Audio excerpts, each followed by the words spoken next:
Welcome back to the channel, everyone. Resident Alien, episode 8. Let's talk about it.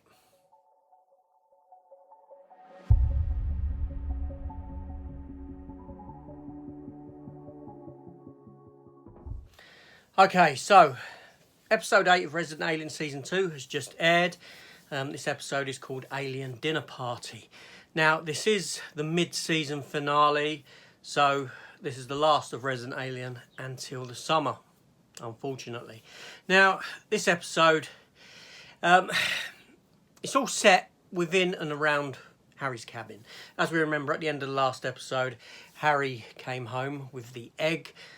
He was surprised by everyone because the mayor and the townsfolk want him to become the Doctor, so they thought they'd throw him a surprise birthday party. Obviously Harry's not too pleased about this. The episode starts with Linda Hamilton making an appearance in a sort of cameo, where she meets up with David Logan, who was the fella that was one of her agents, along with the agent who was killed in the last episode. The fella we've seen in the cabin in the woods who's got the little silver ball. He wants to trade the ball with her, to be left alone, essentially, being allowed to live his life without anyone hunting and trying to kill him. Only he gets shot and he's on this bridge and he falls over the side into some water. Now, he isn't going to be dead because we don't actually see his death. He's just shot and falls over. So he's going to survive that. Now, he's shot by, I forget the actor's name. He was in Buffy and things like that, and he was in, it was Buffy he was in, or was it Angel? No, it was Dollhouse. I think he's been in some Joss Whedon stuff, Christ almighty, and I know he was in Agent Carter as well. I can't remember the actor's name for the life of me. Anyway, we see him, he's the shooter, gets into a little bit of a shootout with Linda Hamilton, but we see that he's got these alien eyes, so he's a different alien race. We then go to the story of Harry in the cabin, and the episode plays out like this. Now, the episode brings all the primary cast together for the entirety of it. It feels a bit like a sort of a cheap episode, in the sense that it's, you know, they've spent a lot of budget on the last couple of episodes in that they went and shot elsewhere. So on this episode, smaller budget, let's get everyone contained into one single space. And it makes it easier and cheaper to film. We have Harry with the egg hatches, and you've got this alien running around, and they're trying to find the alien.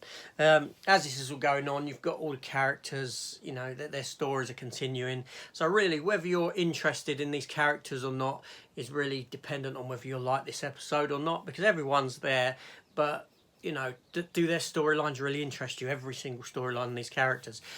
We get a lovely fight between Ben, Kate and Darcy, because the truth all comes out. We find out that, you know, or I should say Kate finds out that Ben had kissed Darcy, or Darcy had kissed Ben, I should say, really.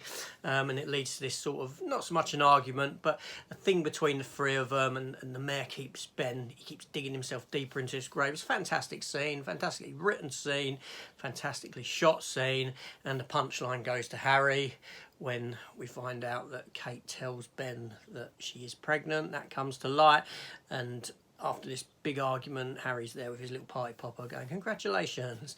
Yeah, it's so inappropriate but funny. Yeah, he got the punchline for that. We find out that Liv, you know, Liv's getting these sort of flashes of like she's got a psychic connection to the aliens, so to speak. This sort of a thing going on.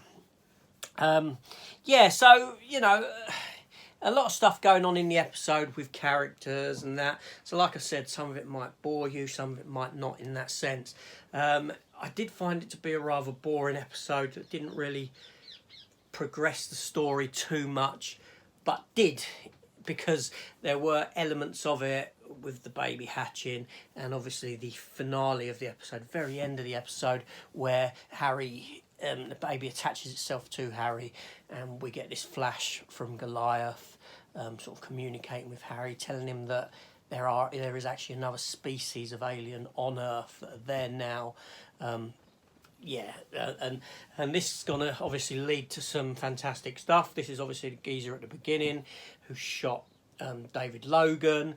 You know, so moving forward, it looks like we're going to get a bit of a change up to the Opus Mundi of the programme, which will be fantastic, because the programme has felt a little stale from season 1. That's my opinion, obviously. You may not feel that way. But this season has upset some people with its sort of woke agendas and all this sort of a thing that's been sort of thrust into the story element. People have been asking whether this the series is written by the same writers and this sort of a thing. I'm hoping that the makers will take on board the stuff that's been said and have seen this, and they may have time to alter things slightly for the second half of this season, which I'm not sure is entirely been filmed. I don't know. I don't keep up to date with those sort of elements of it. I just watch it and enjoy it. But yeah, so all in all, it was... it's a frustrating episode because, like I said, on the one hand, I could see the cheapness to it and the cost cutting. I could see that apart from snippets in there which progress story, the majority of it didn't progress story. And if you can hear that, it's because the binmen are coming. And yeah, they're emptying the bins out. So I'll try and wrap this up before they create too much noise. So I'm going to raise my voice level because I don't want to pause while I'm on a roll. Oh, it's getting on my nerves now. Anyway, yeah, so like I said, but the episode looks like it's a pathway into bigger things, more interesting stuff to come. The introduction of this other alien race should create a nice pathway, segue for this series to take in hopefully move in a slightly different direction away from what it's been doing thus far, and new characters to be introduced, new antagonists, new enemies. So that should all be fantastic. Obviously, we've still got the storyline open of the baby and where that's gone to, because it dived into the water when Harry got shot. Yes, Harry got shot by the fella that we've seen in the previous episode when they were in New York, the geezer who Harry, the original Harry, had something to do with in the past. And these were the two folks that were following them, who got in the alleyways back in New York. The two, we didn't know what organisation they were from or anything like that. So yeah, very good stuff, very enjoyable. It's going to be a long wait till the summer for it to come back, but hopefully that will pass by pretty quick. Anyway, so why don't you let me know your thoughts on the episode in the comments below. Let me know what you thought of it, whether it worked for you, whether it didn't work for you. Are you dropping the series at this point? Have you had enough? Because I know people have been getting a bit antsy with it. Or are you coming back? I'll be back, obviously. I'll be back for the start up of the next season, or mid-season, shall we say, and I'll see it through, because that's what I do. And I do quite enjoy the show. Alan Tudyk's fantastic in it. But yeah, we'll see how it plays out. Anyway, this is AJ. Thanks for watching, and I'll see you on the next one. Consider checking out the rest of my channel, because I do other TV reviews. I'm reviewing the Star Trek series currently, Discovery, Picard. I do movie reviews, all this. So if you haven't checked that stuff out, please consider hitting the subscribe button, coming over to the channel, having a look at some of my other content. You might find something that interests you. Anyway, thanks for watching, everyone. Take care and goodbye.